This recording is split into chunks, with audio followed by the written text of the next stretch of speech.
So what's necessary about Afghanistan, President Obama? Please spell it out. And that's why I've made this pledge to our armed forces. I will only send you into harm's way when it is absolutely necessary. And when I do, it will be based on good intelligence and guided by a sound strategy. I will give you a clear mission, defined goals, and the equipment and support you need to get the job done. Worst of all, Obama perpetuates the myth that all Vietnam veterans are homeless bums who have flashbacks, as well as Gulf War vets and now Iraq vets. This is a dishonor to our troops. Listen. The VFW well knows, for so many veterans, the war rages on. The flashbacks that won't go away, the loved ones who now seem like strangers, the heavy darkness of depression that has led to too many of our troops taking their own lives. Post-traumatic stress and traumatic brain injury are the defining injuries of today's wars. So caring for those affected by them is a defining purpose of my budget. Billions of dollars more for treatment of mental health screenings to reach our troops on the frontier, on the front lines, and more mobile and rural clinics to reach veterans back home. We are not going to abandon these American heroes. We are going to do right by them. Mr. President, give a speech at the National Lawyers Guild next time. I have some friends that I've gotten to know, some new friends. We went out on my little boat yesterday, and we talked, went out to dinner Saturday night. And they told me they have liberal friends as far away as Chicago, New York, and their liberal friends tell them that they're addicted to the Savage Nation. And I said, I know that. And he said, do you have any idea why, even though your politics are different? I said, well, you tell me why. Why are they addicted? Why do liberals, real liberals, listen to this show? Why do moderates listen to this show? If I was such an extremist as the radical left would like you to believe, I wouldn't have an audience of the size I do.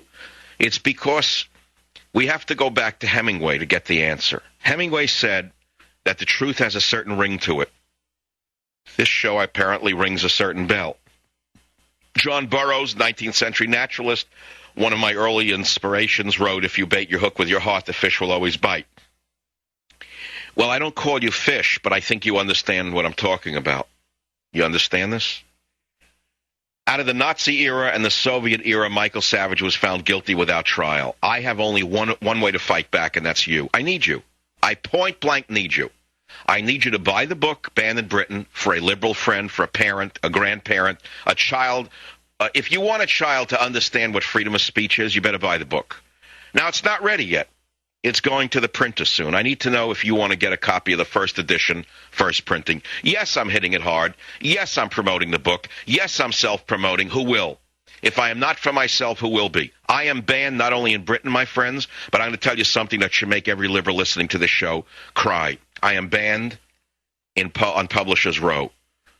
The wonderful defenders of freedom of speech in New York City, in the publishing world, will not touch Michael Savage's books. They are part of the collusion to destroy this man. But you see, they're living in the past. The publishers are like the silent movies of the 1920s. It's the internet, my friends. It's Twitter. It's Facebook. The publishers don't want Michael Savage because they want to toe the line for the people who control them, the money men or whoever, because I expose the money men as the crooks they are. If you think this is all about liberal and conservative, you're mistaken. It's all about thievery and corruption. Why do you think I was targeted? You think it's for the things I said about this group or that group? Bull. It's because I am the enemy, public enemy number one, I'm sorry to tell you, for the attempt to take over the entire Western world by a small cabal of elite bankers who want to destroy you. They've done a pretty good job. Your dollar is worthless. They've destroyed your dollar. They destroyed your honor. What's left? Your freedom itself. If you think the gangsters on Wall Street are finished with you, you are mistaken. New York City, WOR. Norm, welcome to the Savage Nation. I'm an artist in New York City. I'm also an art teacher. And I noticed that most of the artists on the grassroots level in the galleries, they all tend to be liberals, leftists. I'm rare among them. And you got the perfect example of 1937 when Johnny Rockefeller II, he hired this guy Orozco, who was a painter, to do his mural in Rockefeller hired Rothko to do his murals. That's how he got to fame. Well, no, he was top guy. So he hired a creative guy, and he tried to paint Lenin in one of those murals, which he did. These guys, the painters, tend to be leftists. The guys up on top who would give the grants, who spend the money, they tend to be mostly Republicans, are not too good in art, and they have a little bit of envy in them because they're not artists.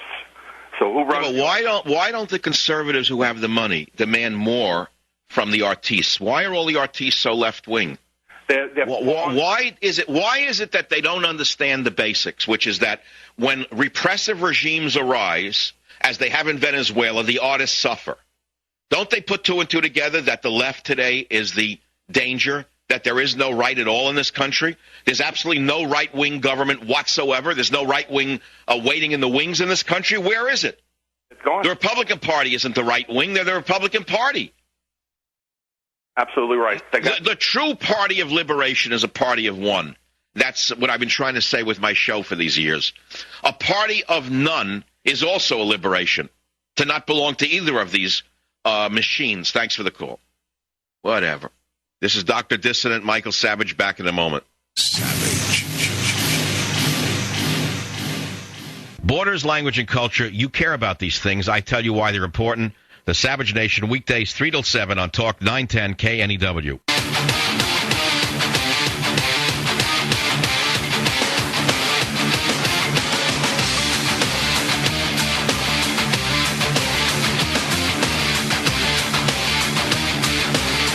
Go to michaelsavage.com. Top left is an article you can't miss. As hippies partied, meanwhile in Vietnam men were dying. You have to read the article from the New York Post. What they did was count how many men died 8,000 miles around the world from Woodstock. While 500,000 people were getting stoned at Woodstock, 8,000 miles away, men were fighting and dying for the nation. Now, they added up the percentages of the men who were fighting and dying by age, by race, and by income level. And as you know, it was not what you would think. Fact of the matter is, 8,000 miles away, there were other Americans. And in those days, between August 15th, 16th, 17th, and 18th, 1969, there were men fighting and dying for America, not partying at Woodstock. 92% of them were white, 8% black, 67% Protestants, 28% Catholic.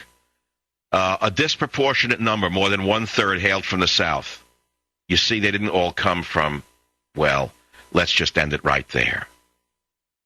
They died fighting for America. It's all a big lie. Everything is a big lie. And many perished in the Battle of Yep Duck, fighting with the Hard Luck American Division in the Khe Sanh Mountains. In fact, 37% of all GIs lost in this period came from this one unit. So when you hear talk of the glories of Woodstock, the so-called defining event of a generation, keep in mind those 109 GIs who served nobly, yet are never lauded by the illustrious spokesmouths for the so-called 60s generation. Read the article. It's unbelievable, by Richard K. Kolb. It's on michaelsavage.com. And while you're there, now is your chance. Jump to the right. See my book, Banned in Britain. See the table of contents. See an excerpt. Get your first edition now. Order it now. It may be gone by the time you are ready to decide. I'm going to read the back cover copy of Banned in Britain. And by the way, we just got a report. The sales are already going through the roof. I want to, look, this thrills me. This is my getting even. This is my getting even with Britain. This is my getting even with the government that's trying to suppress free speech in this country. This is my getting even with the Publishers Row. This is, believe me, giving me, you say, where do I get my strength to go on from? I don't know. Maybe this is one of the places. I like doing things and making them work. But if it was just about me, I wouldn't even recommend you buy the book. I'd ask myself, why should you buy the book? Well, let me tell you why. I'll read it to you. The book contains the secret emails that we got through a Freedom of Information request that disclose how the British government colluded to destroy a man's name and reputation. That should bother you. In May 2009, Michael Savage was added to a list of murderers, terrorists, and others banned from the UK by former Home Secretary Jackie Smith. And her list was aimed at excluding people who stir up, justify, or glorify terrorism. I don't do that. Encourage others to participate in terrorist acts. I don't do that. Engage in serious criminal activity. I never did that. Never. Now, even though one email says a bureaucrat warned that these people could be seen as, quote, duplicitous, The Prime Minister and Foreign Minister both approved the smear campaign.